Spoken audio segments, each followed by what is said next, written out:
नमस्ते sir.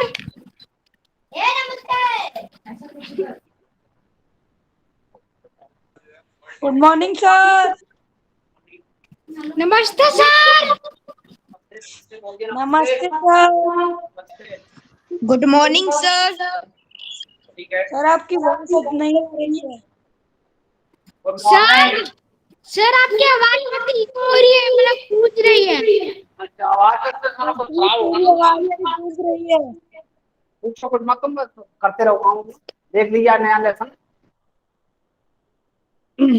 Sir आपकी आवाज थोड़ी थोड़ी गूंज रही है। उसमें हम कुछ नहीं कर सकते, जो जो व्यवस्था है उसी के अनुसार है। पाठ 7 जो है, पापा खो गई।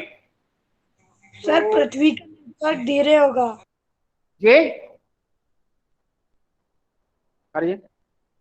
पापा खो गए नाटक के लेखक हैं श्री विजय तेंदुलकर। लिखा गया है ना। सर विजय तेंदुलकर। हाँ जी, सही है ना। ध्यान दो, जल्दी से जल्दी कक्षा में ज्वाइन होइए। सर विजय तेंदुलकर। हाँ, तो ये देखिए, पार्ट गिस्ट ऑफ लेसन, पाठ का सार आपको बताया जा रहा है। इस पाठ में क्या बताया गया है, समझो नाटक में क्या मेन बात है, क्या चीज बताई गई है इस नाटक में। पापा खो गए नाटक के लेखक श्री विजय तेंदुलकर हैं। लेखक ने इस नाटक में निर्जीव वस्तुओं की पीड़ा का सजीव चित्रण किया है। निर्जीव वस्तुएं मतलब जो बेजान होती हैं, मतलब उनकी पीड़ा का सजीव चित्रण किया है। आजकल बच्चों के अपहरण करने की जो समस्या बढ़ती जा रही है, उसका भी एकांकी में चित्रण किया गया है। एकांकी, वन एक्ट प्ले, एक अंक वाला। एकांकी मतलब वन एक्ट प्ले, एक अंक वाला। रात के समय सड़क पर एक बिजली का खंभा, ये पर्दे का दृश्य है। रात के समय सड़क पर एक बिजली का खंभा, एक पेड़, एक लेटर बॉक्स और दीवार पर नाचने की मुद्रा में खड़ी लड़की का पोस्टर है। रात के समय ये सब अपने दिन भर के जीवन की बातें करते हैं। पेड़ और खंबे की रात की अपेक्षा दिन अच्छा लगता है। पेड़ और खंबे को रात की अपेक्षा दिन अच्छा लगता है। उस समय सड़क पर जीवन भागता हुआ दिखाई देता है। खंबे को अपने एक स्थान पर खड़े ही जीवन व्यतीत करने पर दुख है ना। पेड़ कहता है कि वह तो उससे पहले का खड़ा है, उसका जन्म इसी स्थान पर हुआ था। उस समय यहाँ कुछ नहीं था। वह और सामने फैला विशाल समुद्र था। उसे बहुत अकेलापन लगता था। सड़क बनने पर जब खंबे को उसके पास लगाया गया तो पेड़ को लगा कि उसका अकेलापन दूर करने के लिए एक साथी आ गया है। पेड़ ने आरंभ में खंबे से बोलने की बहुत कोशिश की, परंतु खंबा अपने नाम के अनुरूप नाक ऊंची किए खड़ा रहा था। खंबे पर जब बरसात के दिनों में पेज नंबर नहीं, ऐसे बोल रहे हैं, जो किताब से नहीं देख रहे, पेज नंबर तो आप निकाल लो। पाठ 7 है ना। No problem. नो प्रॉब्लम, पाठ 7 बता दिया ना आपको। मतलब रक्त और हमारा शरीर के बाद जो नेक्स्ट लेसन है, पापा खो गए, वो पाठ है। अभी तो गिस्ट ऑफ लेसन बता रहे हैं, पाठ का सार इस नाटक में क्या बताया गया है। कोशिश की, परंतु खंबा अपने नाम के अनुरूप नाक ऊंची किए हुए खड़ा रहा। खंबे पर जब बरसात के दिनों में मुसीबत आई तो उस समय पेड़ ने उसे सहारा देकर संभाल लिया था। खंबा जब आंधी के कारण गिरने ही वाला था तो पेड़ में अटक गया और नीचे गिरने से बच गया। कहने का मतलब यह है, उस दिन से दोनों में दोस्ती हो गई। दीवार पर लगे पोस्टर के टेढ़े होने से पोस्टर पर बनी नाचने वाली औरत और घुंघरू बज उठते हैं। उसी समय लेटर बॉक्स एक भजन गुनगुनाता हुआ आता है। कौवा भी भजन सुनकर पेड़ के पीछे से बाहर आता है। लेटर बॉक्स अपने डिब्बे में से चिट्ठियां निकालकर पढ़ने लगता है। पेड़ और खंबा लेटर बॉक्स को चिट्ठियां पढ़ने से रोकते हैं। लेटर बॉक्स कहता है कि यह चिट्ठियां तो वह मन बहलाने के लिए पढ़ता है। पेड़ कहता है कि किसी का निजी पत्र नहीं पढ़ना चाहिए। निजी मतलब पर्सनल लेटर। उसी समय वहां किसी के आने की आहट होती है। सब चुप हो जाते हैं, शांत हो जाते हैं। एक आदमी अपने कंधे पर एक लड़की को उठाए चला आ रहा था, वह बच्चे उठाने वाला है। आज वह लड़की उठाकर लाया था। आदमी ने उस लड़की को बेहोश कर दिया था, इसलिए वह गहरी नींद में सो रही थी।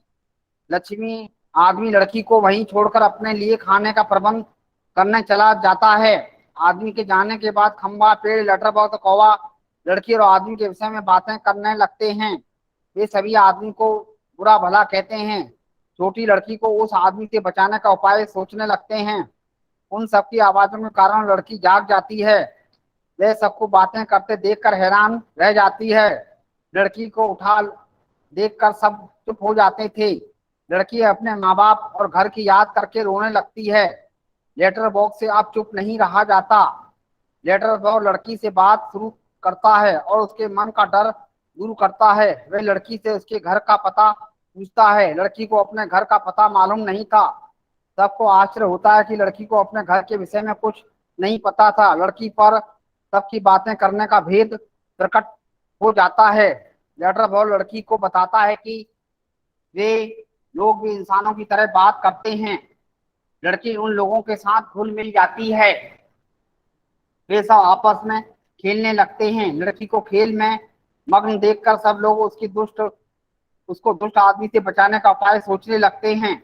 उसी समय बच्चे उठाने वाला आदमी आ जाता है। सभी वस्तुएं पुनः अपना अपना स्थान ले लेती हैं।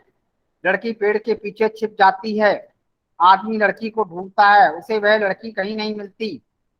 सभी वस्तुएं मिलजुल कर उस लड़की की रक्षा करती हैं। आदमी वहां से चला जाता है। सभी लोग लड़की को बचाकर खुश होते हैं। लड़की खेलते हुए सो जाती है। लड़की के सोने के बाद सब उसे घर कैसे पहुंचाया जाए इसके बारे में सोचने लगते हैं। कौवा उन्हें लड़की के घर का पता लगाने का एक उपाय बताता है। पेड़ और खंबा लड़की के ऊपर इस प्रकार टेढ़े हो जाएंगे जिससे लगे कि यहाँ कोई दुर्घटना घटी है। खंबा कहता है कि यदि फिर भी वहां कोई नहीं आता तब क्या होगा। कौवा लेटर बॉक्स को एक संदेश लिखने के लिए कहता है। कुछ देर बाद सुबह हो जाती है। खंबा टेढ़ा खड़ा है। पेड़ सोई हुई लड़की के ऊपर झुका हुआ था। कौवा कांव कांव कर रहा था। पोस्टर पर बड़े बड़े अक्षरों पर लिखा हुआ था कि पापा खो गए। नाचने वाली लड़की की मुद्रा उस बच्चे की थी जिसके पापा खो गए थे। अंत में लेटर बॉक्स सबका ध्यान अपनी ओर खींचता है। वह सबसे कहता है कि जिसे भी इस लड़की के पापा मिले उन्हें यहाँ पर ले आए। तो इस प्रकार इस नाटक का नाम पापा खो गए इसलिए रखा गया क्योंकि इसमें लड़की अपने पापा से बिछड़ गई थी। समझो, वह पार्क में अकेले खेलने गई थी। लड़की जो है पार्क में अकेले खेलने लगी थी, तभी कोई व्यक्ति उधर आया। उस लड़की को बहला फंसाकर चॉकलेट का लालच देकर अपने पास ले गया। तो थोड़ी देर बाद उसके नहीं पास सर नहीं, पार्ट में ऐसा दिया हुआ है कि वो लड़की सो रही थी और वो उसे उसके घर में से सोते सोते को उठा कर ले आया। तो देखो, तो सुनो जो मैं कह रहा हूँ ना, समझो मेरे बात को। पार्ट में दिया तो सो रही, सो में तो उठाते उसे कैसे ले आया। सर बुक में यही लिखा हुआ था। तो वो तो बंद रहेगा ना, मतलब कमरा तो बंद रहेगा, सोगा ऐसे कैसे सोने ला। सर तो पर बुक में ऐसा ही लिखा हुआ है। बुक में लिखा है सब लेकिन कहानी सही जो है जो हम बता रहे हैं वो है मीनिंग मतलब, समझो। तो इस प्रकार से उसने जो लड़की उठाने वाला आया था ऐसे उस बच्ची को पार्क से अकेला फैला फुसला कर मीठी मीठी बातें बनाकर अपने साथ ले गया। उसने चॉकलेट का लालच दिया। उसके पास कई प्रकार की चॉकलेटें थी। उसमें से एक चॉकलेट ऐसी थी जिसमें जिसमें नशा था। उसने फिर उस लड़की को वह चॉकलेट दे दी जिससे लड़की बेहोश हो गई, सो गई। समझो, वो वाली बात है, सो गई। तब जाकर वह उस लड़की को चुपचाप ले गया। समझो, और इस प्रकार लड़की वहां पर बहुत बेचैन और परेशान हो गई। तो यह इस नाटक का मुख्य भाग है। तो इसमें फिर इसके बाद लड़की खो गई। तो फिर लड़की को ढूंढा गया। सभी पात्रों ने ढूंढा उसे और वह नहीं मिली। समझो, फिर किसी तरह से वह लड़की मिल गई, लेकिन वह लड़की बहुत छोटी थी। वह अपना नाम और पता, अपने घर का पता, मोबाइल नंबर या फोन नंबर नहीं बता पा रही थी। तो इसलिए सभी ने उसकी मदद करी। किसी तरह से इस लड़की को उसके पापा के पास पहुंचा दिया जाए, इसके घर सुरक्षित पहुंचाया जाए, इसके उपाय ढूंढने लगे। अंततः तक वह लड़की को उसके घर नहीं पहुंचा सके। समझो, फिर लाउड स्पीकर का सहारा लिया गया। समझो, जगह जगह बताया गया कि लड़की खो गई, पोस्टर लगाए गए, इतने साल की लड़की, अब का हुलिया उसका पूरा बताया गया कि इतने साल की लड़की है, ऐसी चेहरा है और जो है इस प्रकार की ड्रेस पहनी है, इतने समय से जो है यहाँ पर है, जिस किसी सज्जन की वो वह ले जाए, समझो। तो इस प्रकार से लड़की को उसके घर पहुंचाने के प्रयास हुए। तो यह इस नाटक में बताया गया है। तो नाटक से हमें यह शिक्षा मिलती है कि कभी भी अनजान और सुनसान जगहों पर या किसी की दी हुई चीज अनजान आज व्यक्ति की नहीं खानी चाहिए। अनजान और सुनसान जगहों पर अकेले नहीं, माता पिता को बताए बिना बाहर नहीं जाना चाहिए, समझो। तो इस प्रकार की घटनाओं के प्रति सचेत रहने की एक संकेत इसमें किया गया है। और दूसरी चीज यह है कि इस पाठ में यह बताया गया है कि किसी की दी हुई चीज अनजान आदमी की नहीं खानी चाहिए, चाहे कोई कितना भी लालच दे, तो उससे हमें नुकसान हो सकता है। तो इस प्रकार से हमें सावधानियां बरतनी चाहिए। इसी यही इस पाठ का मुख्य उद्देश्य था, समझो, कि हमें सावधान, हर एक बात में सावधानी बरतनी चाहिए। किसी की बात पर, अनजान व्यक्ति की बात पर विश्वास नहीं करना चाहिए, चाहे कितना भी मीठा बोले। दुर्जन व्यक्ति चाहे कितना भी मीठा बोले, उसकी बातों पर विश्वास नहीं किया जा सकता। दुर्जन व्यक्ति चाहे कितना भी मीठा बोले, तो उसकी बातों पर विश्वास नहीं किया जा सकता। तो उसकी वाणी में तो मिठास होता है, पर उसके दिल में विष घुला होता है ना, यह बताया भी गया है, समझो। तो इस प्रकार से हमें जो है बात को समझना चाहिए और अपनी सावधानी के उपाय रखने चाहिए, समझो। अनजान, सुनसान, बेजान या अनजान जगहों पर नहीं घूमना चाहिए, तो वहां पर हमें नुकसान हो सकता है, समझो। जिस प्रकार से इस कहानी में बताया गया है, इस नाटक में बताया गया है। तो यह इस कहानी का मुख्य शिक्षा थी, उद्देश्य था, समझो, जो हमने आपके सामने प्रस्तुत किया। तो इस प्रकार से अब आपकी परीक्षा भी है, समझो।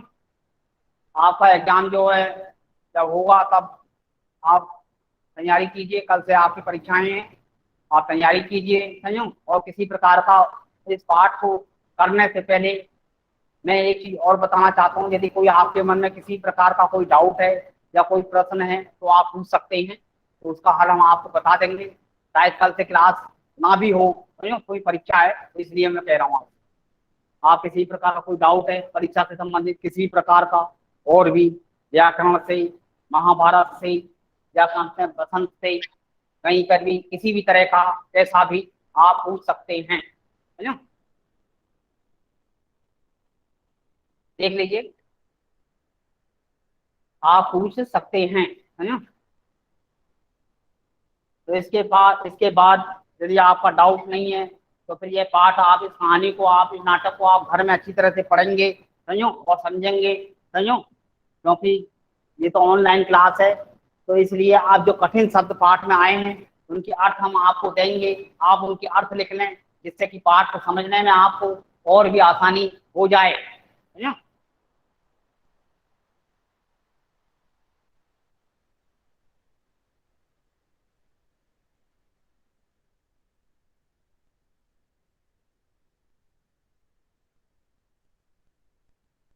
सर आप जो लिख रहे हैं वो विजिबल नहीं है। देखिए, सर बोलो जो कि आप शब्दार्थ के पहले जो आप लिखे हैं वो दिख नहीं रहा है। इससे पहले सर शब्दार्थ के पीछे जो आप लिखे हैं, यस सर, यस सर आप, visible, yes sir. Okay, very good. इस प्रकार से बता दीजिए, आप कोई भी कठिनाई यदि आपकी हो तो तुरंत उसका हल किया जाएगा, समझो।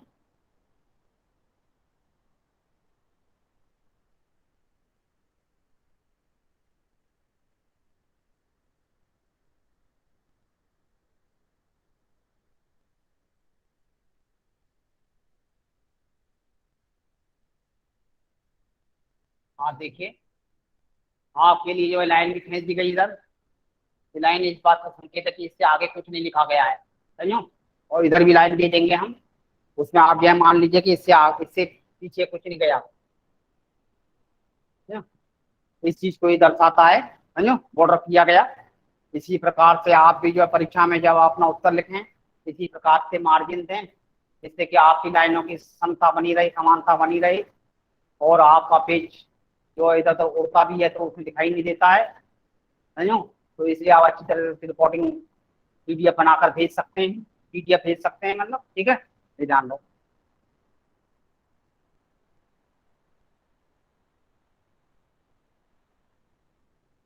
तो तो भंगिमा, आफत, है ना। पहला शब्द, शब्द पहले शब्द होता है फिर अर्थ होता है ना।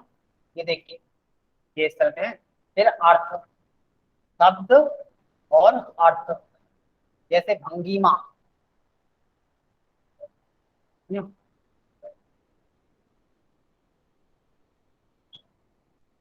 भंगिमा होती है हमारे शरीर की आकृति, नृत्य भंगिमा, नाच की मुद्रा, है ना। चेहरा, मुद्रा माने चेहरा।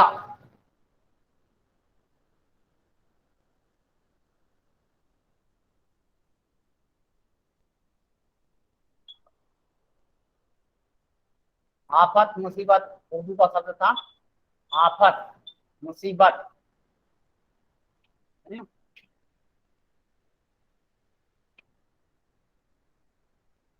और भी शब्द इसमें है क्या यार।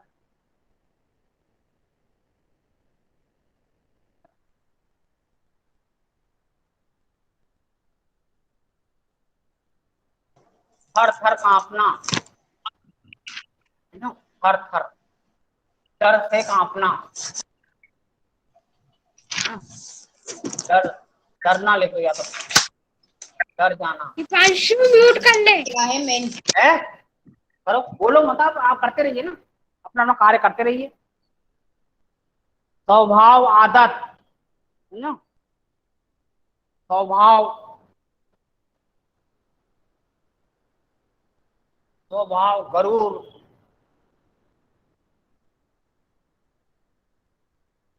घमंड, स्वभाव, आदत।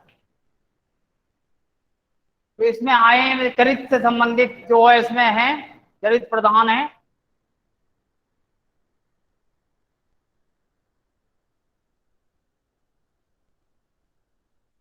सर आपने पांचवा क्या लिखा है?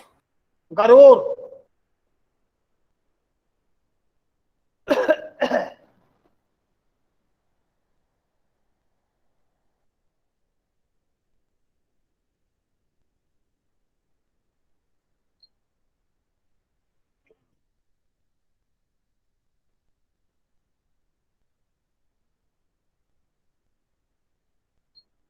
सर, हाँ जी।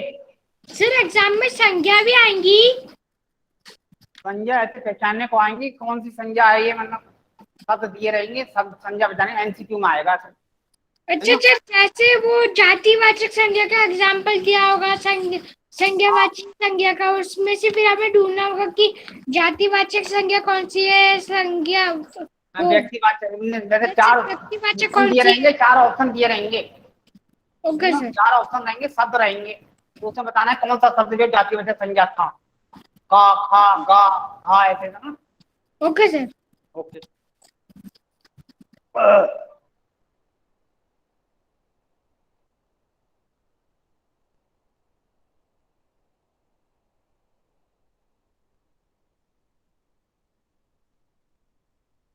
Sir please side.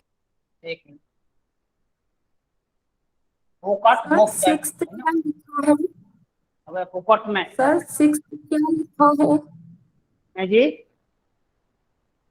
सिक्स्थ क्या लिखा है सर?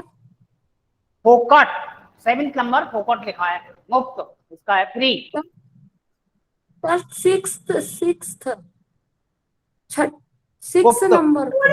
6 नंबर कर्कश, का फिर रका के ऊपर रहा है, दूसरे का के ऊपर कर्कश, है ना?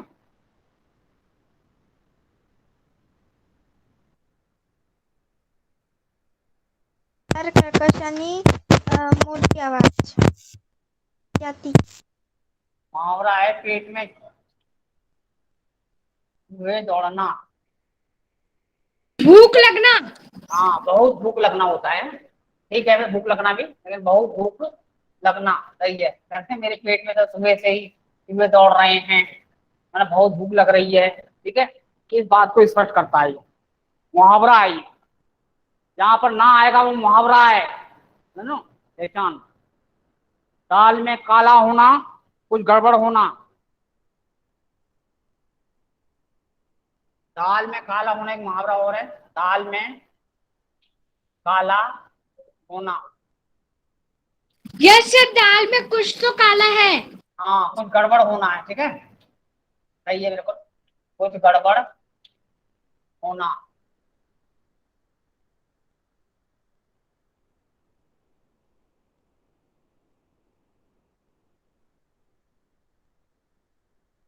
गश्त लगाना, चारों ओर से घूमना।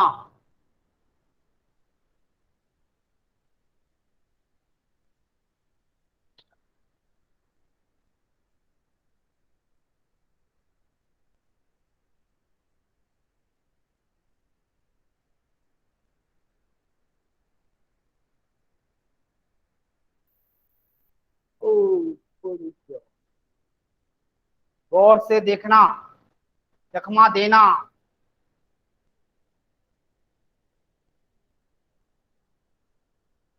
ये मुहावरे इसमें आए थे, गौर से देखना, चकमा देना, ये भी मुहावरे हैं यहाँ से, जहाँ से मुहावरे थे आप देख रहे हैं। और ये गौर से देखना, ध्यान से देखना, ध्यान से देखना, और ये आपका चकमा देना, धोखा देना।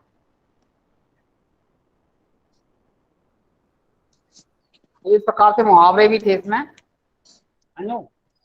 जैसे पेट में चूहे दौड़ना, मेरे पेट में तो सुबह से ही चूहे दौड़ रहे हैं, तुम तरह तरह की बातें बता रहे हो, लगता है दाल में कुछ काला है। आज तो सुबह रात में तो पुलिस गश्त लगा रही है, तुम इस पेड़ को बहुत गौर से देख रहे हो, वह तो चकमा देकर भाग गया। समझो, इस तरह से वाक्य प्रयोग जो आपको बोले, समझो, इस तरह से इनके प्रयोग होते हैं। लेकिन अभी तो आपको शब्दार्थ में दिए हैं, वाक्य प्रयोग में नहीं गया है। आप कर ले इनको साफ सफाई से, बिल्कुल नीट एंड क्लीन, समझो। और भी किसी प्रकार का कोई डाउट आपकी परीक्षा से संबंधित है तो पूछ सकते हैं। संज्ञा जो है आपसे पूछी जाएगी, जिसमें सारे प्रश्न जो है एमसी व्याकरण से संबंधित जितने भी प्रश्न होंगे ज्यादातर एमसीक्यू के आधार पर हैं, समझो। 4 उत्तर लिखे रहेंगे, एक उत्तर आपको उसमें सही करके बताना है, समझो, जैसे मैंने बताया था, समझो। म्यूट कर ले। जैसे मान लो किताब शब्द है, किताब शब्द में कौन सी संज्ञा है, द्रव्यवाचक या जातिवाचक, व्यक्तिवाचक, भाववाचक, तो इस प्रकार से आप बताओगे इसमें, समझो। जातिवाचक है, इस प्रकार से जातिवाचक कॉमन नाउन है, जातिवाचक नाउन जो है कॉमन नाउन है, समझो। और व्यक्तिवाचक प्रॉपर नाउन है, ध्यान रखिए, एक के लिए प्रयोग होता है। ये नाम कोई भी अपना नाम हो, या किसी फल का नाम हो, किसी फूल का नाम हो, किसी शहर का नाम हो, वहां पर प्रयोग होती है एक के लिए। लेकिन फूल होगा तो जातिवाचक होगी, क्योंकि समूहवाचक का प्रतिनिधित्व करता है, फिर समझो, फूल का नाम नहीं है। जैसे आपको गुलाब, तो गुलाब जो है ये जो है आपका व्यक्तिवाचक संज्ञा के अंतर्गत आएगा। सर आप 10वां क्या लिखे हैं? क्या बोल रहे हो? 10वां? Yes sir, 10वां। 10वां है गश्त लगाना, गा और आधा सा, शरीफा वाला। Okay sir. ओके, तो इस प्रकार से, है ना।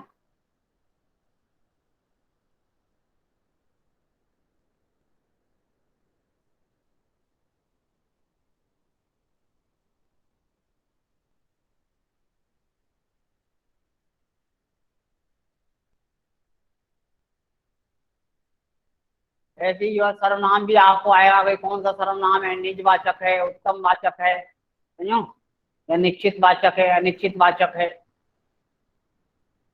निजवाचक सर्वनाम केवल अपने लिए ही प्रयोग होता है। सर और समास में क्या क्या आएंगे? समाज में तो मैंने तुम्हें बताया ना, द्वंद्व समाज, जैसे उस दिन बताया था, मैं उदाहरण दिया था, माता पिता, तो इसमें कौन सा समास होगा? आपका द्वंद्व समास है, 4 समासों के नाम लिख रहेंगे। सर हमारे एग्जाम में द्विगु और द्वंद और वो क्या बोलते हैं, तत्पुरुष, बहुब्रीहि समास ही आएगा ना?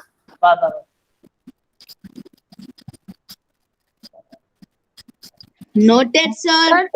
समास नहीं आएगा? कौन सा? तत्पुरुष समास। तत्पुरुष समास में तो कारक चिन्हों का लोप होता है। तत्पुरुष में तुम्हें जो बता दिया ना, द्वंद्व समास और जो है आपका बहुव्रीहि समास आप कह रहे हैं। तत्पुरुष भी मैंने कहा था वैसे, समझो, लेकिन ये वो तो पढ़ लें आप, द्वंद्व समास और ये बहुव्रीहि समास, समझो। बहुव्रीहि समास में कोई भी पद जो है प्रधान नहीं होता, दोनों पदों को मिलाने से एक नया अर्थ निकलता है, समझो। और द्वंद्व समास में जो है दोनों पद प्रधान होते हैं, दोनों का अर्थ जोड़ने से दोनों के बीच में योजक चिन्ह होता है, दो शब्दों के बीच में योजक चिन्ह आइफन, और जो है और लगता है, जैसे माता पिता, दिन रात, अमीर गरीब, इस तरह के जो शब्द हैं ये जो द्वंद्व समास के अंतर्गत आते हैं। जैसे आपकी किताब में भूखे प्यासे पहले लेसन में आया है, हम पंछी उन्मुख गगन के, भूखे प्यासे, भूखे और प्यासे, तो यहाँ पे द्वंद्व समास है, समझो, इस तरह से।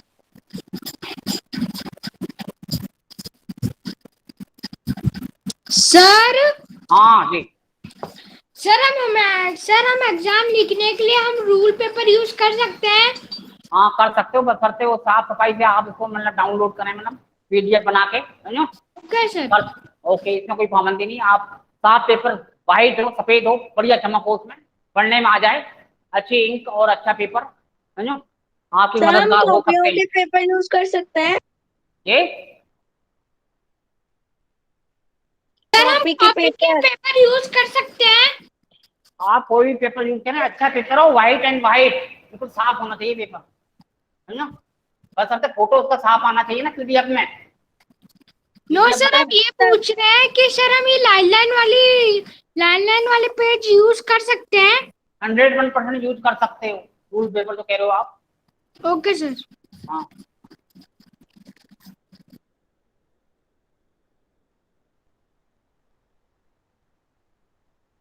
पेपर लेकिन व्हाइट होना चाहिए, पेपर लेकिन, समझो थोड़ा।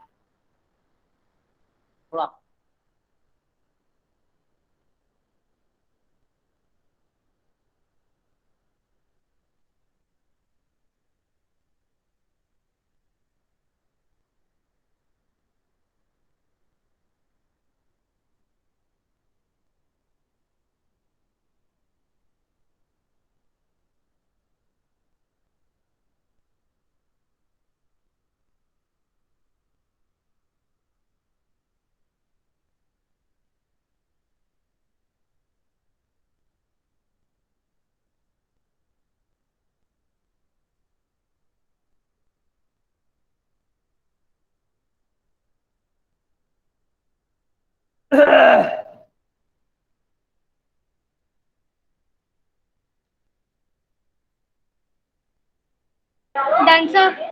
ओके, इस प्रकार से सर प्रश्न 2 मिनट रुक जाएंगे आप? हाँ हाँ अंदर रुकेगी।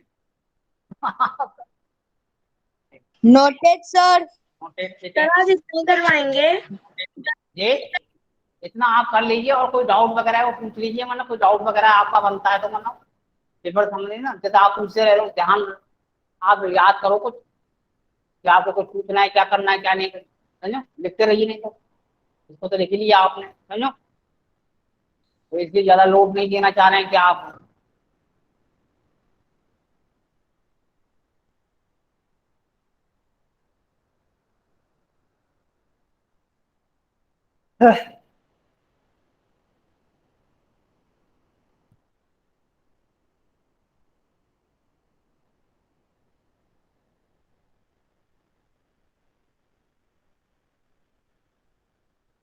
सर डन, आप मिटा सकते हैं अब। वेरी गुड, करिए।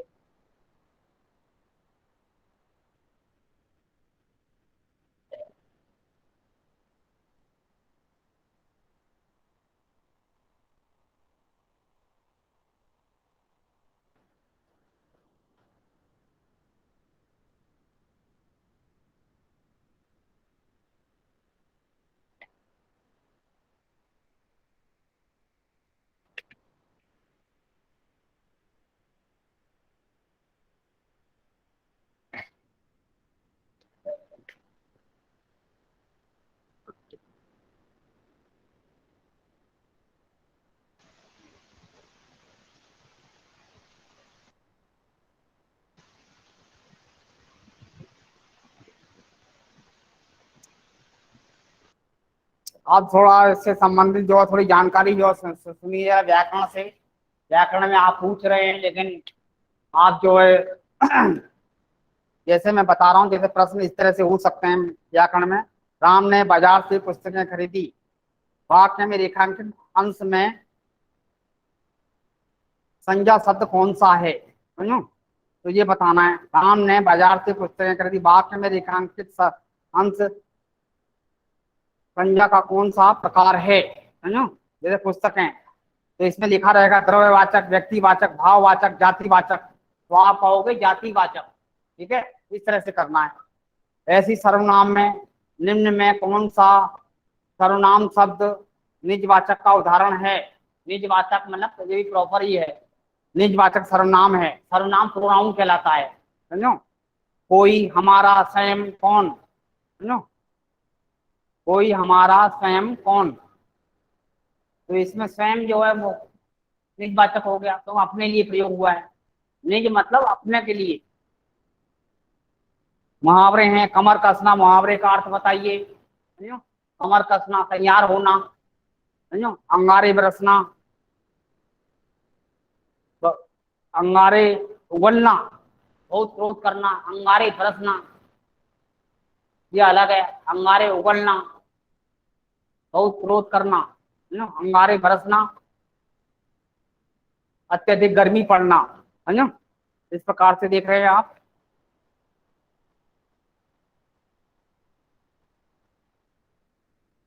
किस समास में दो पद प्रधान होते हैं, ये अभी मैंने बताया था। इस तरह से भी हो सकते हैं। परिभाषा पर आधारित प्रश्न भी हो सकते हैं, परिभाषाओं पर आधारित प्रश्न भी हो सकते हैं, परिभाषाओं पर आधारित प्रश्न भी हो सकते हैं, समझो। सर परिभाषा मतलब? परिभाषा और डेफिनेशन, जैसे आता है किस समास में दोनों पद प्रधान होते हैं, ऐसा लिखा रहेगा तो बताएगा ये किस समास में होता है ऐसा। द्वंद समास, द्विगु समास, समझो, तत्पुरुष समास, कर्मधारय समास। तो इसमें द्वंद समास है। Okay sir. हाँ, इस किस्म से भी आ सकते हैं, मतलब कहने वाला आप ध्यान रखिए। विलोम शब्द इसमें आ सकते हैं, पर्यायवाची हैं इसमें, समझो। जैसे आप से हम पूछेंगे कि माँ शब्द के पर्यायवाची लिखिए, समझो, या वृक्ष के पर्यायवाची लिखिए, ऐसे भी आएंगे, समझो। आंख का सही पर्यायवाची क्या है, एमसीक्यू टाइप कैसे आ सकते हैं। किताब का सही पर्यायवाची क्या है, एमसीक्यू टाइप का आ सकता है, समझो। बाकी पत्र सर क्या है और अनुच्छेद पिता का लिखना है। पर्यायवाची? ये सर पिताजी होगा ना? इसका पापा का। हाँ,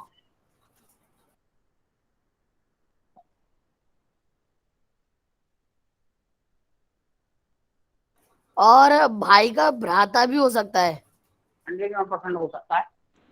सर और छोटे भाई का अनुज। सही है, बिल्कुल और बड़े भाई का अग्रज। सही है, बिल्कुल एक दूसरे का अपोजिट भी हो गई, अग्रज और अनुज, ठीक है।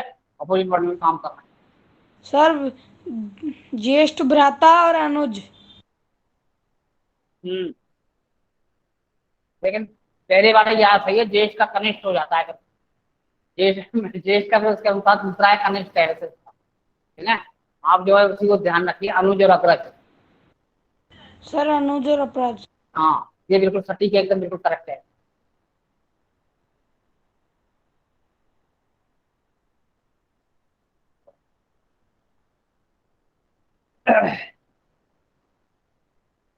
पर्यायवाची आप ध्यान दीजिए, पर्यायवाची शब्द जो आपका सिलेबस में है, ठीक है। और भी किसी प्रकार का कोई आपका डाउट बनता है, अनुच्छेद लेखन आएगा आपका, गद्यांश आएगा आपका, कहानी पर आधारित कोई छोटी सी स्टोरी होगी, उसमें प्रश्नोत्तर छांटने को आएंगे, वो करने हैं आपको, समझो। 5 मार्क का रहेगा ये गद्यांश। गद्यांश माना अनुच्छेद, पैरा, पैसेज। और आपका जो है लेटर, समझो, जो आपको बताए उन्हीं में से आएंगे।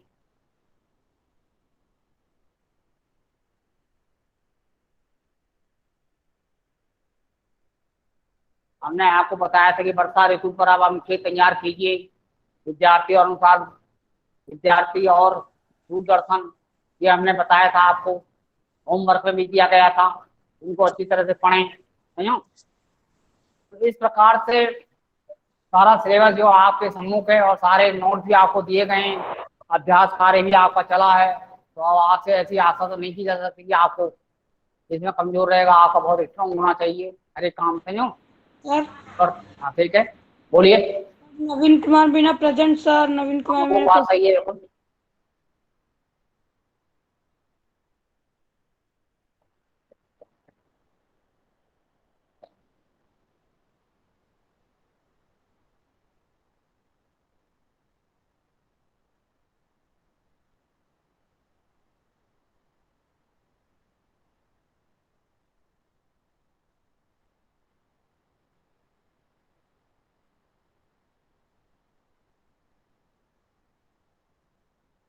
तो इस प्रकार से किसी प्रकार का और कोई डाउट हमारी नजर में तो कहीं नहीं बन रहा है अभी आप कोई भी, तो हमने तो सारे आपको डाउट क्लियर कर ही दिए हैं। यदि आपका फिर भी कोई है तो आप बोल सकते हैं।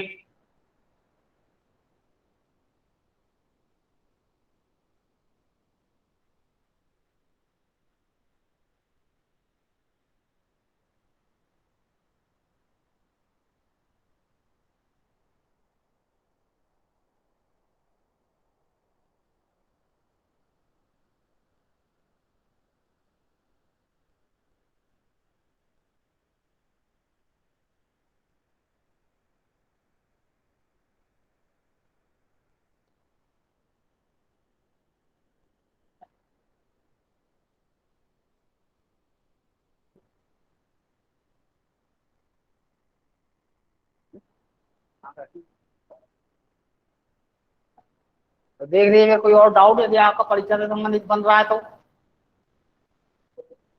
No doubt sir. हाँ तुम मिटा के क्या,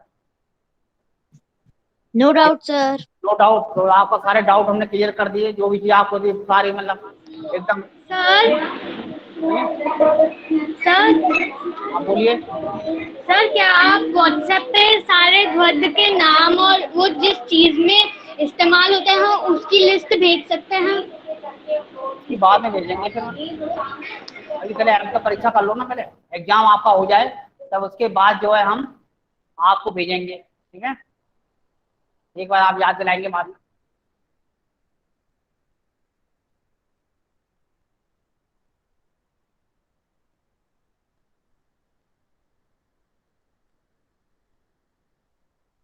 तो इस प्रकार से अब धीरे धीरे अब आपका समय समापन की ओर है। अब हम आपसे विदा लेना चाहेंगे, अगली कक्षा में फिर हम आपसे मिलेंगे। All the best, see you again. Bye sir.